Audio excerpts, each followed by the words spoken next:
Hello, welcome to kitchen delights. നമ്മൾ ഒരുപാട് pressure cooker palada pradhaman recipes യൂട്യൂബിൽ തന്നെ കാണാറുണ്ട്. നമ്മൾ ഇന്ന് അതുതന്നെയാണ് ചെയ്യുന്നത്. പക്ഷേ ഉണ്ടാക്കുന്ന രീതിയിൽ ചെറിയൊരു വ്യത്യാസവും രുചിയിൽ വലിയൊരു മാറ്റമാണ് നമ്മൾ വരുത്തുന്നത്. പഴയിടം മോഹനൻ നമ്പൂതിരിയുടെ പാലട പ്രഥമൻ റെസിപ്പിയിൽ നിന്ന് കിട്ടിയ ചില അറിവുകളാണ് നമ്മളിവിടെ ഉപയോഗിക്കുന്നത്. അപ്പോൾ നമുക്ക് നേരെ റെസിപ്പിയിലോട്ട് പോകാം.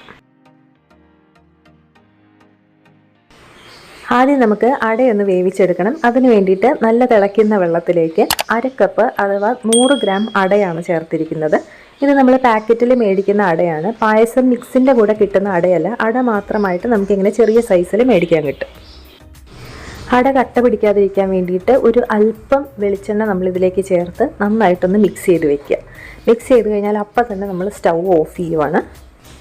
ഇനി ഒരു മണിക്കൂർ ഇത് വെറുതെ മൂടി വെച്ച് മാറ്റി വെച്ചാൽ മതി. കറക്റ്റായിട്ട് അട വെന്ത് കിട്ടും. അടുത്തതായി കുറഞ്ഞത് 5 ലിറ്ററെങ്കിലും വലിപ്പമുള്ള ഒരു കുക്കർ എടുക്കുക. അതിലേക്കൊരു 1.5 ലിറ്റർ പാലാണ് ചേർത്ത് കൊടുത്തിരിക്കുന്നത്. കൂടെ തന്നെ 1 സ്പൂൺ പഞ്ചസാരയും ഒരല്പം നെയ്യും കൂടി ചേർത്ത് കൊടുക്കുക. ഈ നെയ്യും പഞ്ചസാരയും നമ്മൾ ചേർക്കുന്നത് പാൽ അടിയിൽ പിടിക്കുന്നത് കുറയ്ക്കാൻ വേണ്ടിയിട്ടാണ്. പാലിൽ ചെറുതായിട്ടൊരു തിള വന്ന് തുടങ്ങുമ്പോൾ നമുക്ക് കുക്കർ അടച്ച് വെച്ചതിന് ശേഷം ലോ ഫ്ലെയിമിൽ 1 മണിക്കൂർ കുക്ക് ചെയ്യാം.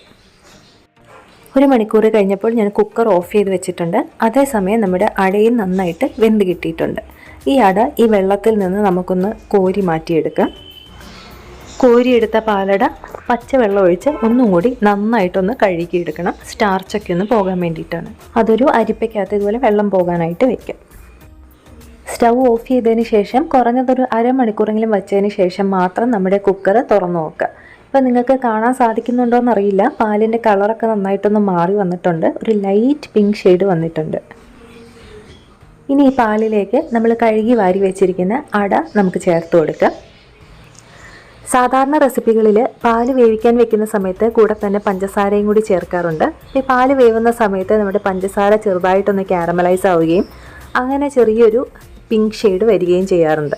പക്ഷേ ഇവിടെ നമ്മൾ പഞ്ചസാര ചേർത്തിട്ടേ ഇല്ല. പാല് മാത്രം വെന്ത് വരുന്നത് കൊണ്ടാണ് ഇവിടെ ഒരു കളർ വ്യത്യാസം വന്നിരിക്കുന്നത്. ട്രഡീഷണൽ ആയിട്ടുള്ള പാലട പ്രഥമന് ആ ഒരു രുചി വരുന്നത് ഇങ്ങനെയാണ്. ഇനി ഈ അട ഈ പാലുമായിട്ട് നന്നായിട്ടൊന്ന് ലയിച്ച് വരണം. അതിന് കുറഞ്ഞതൊരു അരമണിക്കൂറെങ്കിലും എടുക്കും. അതിന് വേണ്ടിയിട്ട് നമുക്ക് മീഡിയം ഫ്ലെയിമിൽ വെച്ചതിന് ശേഷം ഇടയ്ക്കിടയ്ക്ക് ഇളക്കി കൊടുത്തുകൊണ്ടിരിക്കും. ഒരു 30 തൊട്ട് 40 മിനിറ്റ് വരെ കഴിയുമ്പോഴത്തേക്ക് നമ്മുടെ പാല് ചെറുതായിട്ടൊന്ന് തിക്കാവും. അതേപോലെ ഈ അടയും പാലും തമ്മിൽ ചെറുതായിട്ടൊന്ന് മിക്സ് ആയതുപോലെ നമുക്ക് തോന്നും.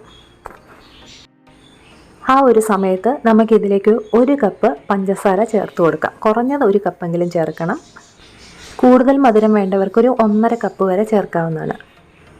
പഞ്ചസാര ചേർത്തതിന് ശേഷം നന്നായിട്ടൊന്ന് മിക്സ് ആവാനായിട്ട് കുറഞ്ഞതൊരു 10 മിനിറ്റ് ഇളക്കി കൊടുക്കുക. ഈ പാത്രത്തിൻ്റെ സൈഡിൽ പറ്റിപ്പിടിച്ചിരിക്കുന്ന പാലൊക്കെ നമുക്കിതിലേക്ക് ചേർത്ത് കൊടുക്കാം കേട്ടോ.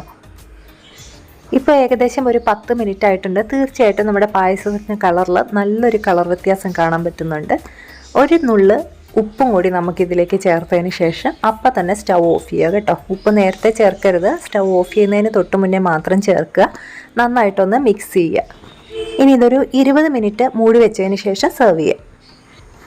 20 മിനിറ്റിന് ശേഷം നിങ്ങൾ കാണുന്നുണ്ടല്ലോ അല്ലേ, നല്ല പെർഫെക്റ്റ് ആയിട്ടുള്ള കളറും പെർഫെക്റ്റ് ആയിട്ടുള്ളൊരു കൺസിസ്റ്റൻസിയും ആണ് നമുക്ക് കിട്ടിയിരിക്കുന്നത്. നമ്മുടെ ഒറിജിനൽ പാലട പ്രഥമൻ്റെ അതേ രുചി തന്നെയാണ്. തീർച്ചയായിട്ടും എല്ലാവരും ഒന്ന് ട്രൈ ചെയ്ത് നോക്കുക. ഫീഡ്ബാക്ക്സ് അറിയിക്കുക. മറ്റൊരു റെസിപ്പിയുമായിട്ട് വീണ്ടും കാണാം. താങ്ക്